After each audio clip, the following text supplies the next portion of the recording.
গুন্ডা বাহিনী বের করে দিয়েছে। ওরা তো গুন্ডা বাহিনী দিয়ে সমস্ত সেন্টারগুলোকে দখল করে রেখেছে। এটাই হলো তাদের পেশি শক্তি। আর প্রশাসন তাদেরকে সাহায্য দিচ্ছে, প্রশাসন তাদেরকে প্রশ্রয় দিচ্ছে, তাদেরকে সেন্টারের ভিতরে ঢুকতে দিচ্ছে। এটা আমার কাছে খবর আসছে। আমি এখন যাচ্ছি পাইলট স্কুলে। নির্বাচন সুষ্ঠু হওয়ার কোনো সুযোগ নাই, যেটা আমি আগে থেকে আপনাদেরকে বলে আসতেছি যে নির্বাচন সুষ্ঠু হবে না।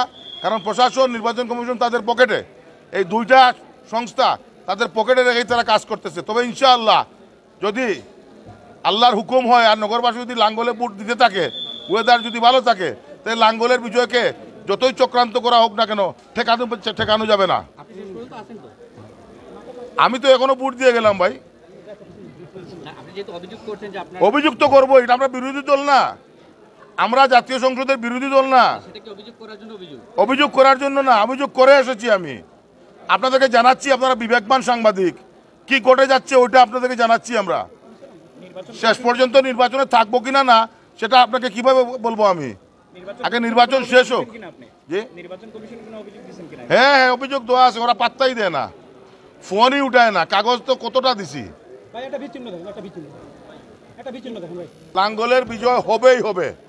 আজকে দেখেন বৃষ্টি নাই, কালকে থেকে বৃষ্টি ছিল, গতকালকে থেকে আজকে বৃষ্টি নাই। স্বতঃস্ফূর্ত মানুষ আসতেছে ভোট দেওয়াতে। যদি ওরা পেশি শক্তি ইউজ না করে, প্রশাসন ইউজ না করে, তাহলে লাঙ্গল বিপুল পিঠে জয়ী হবে ইনশাআল্লাহ।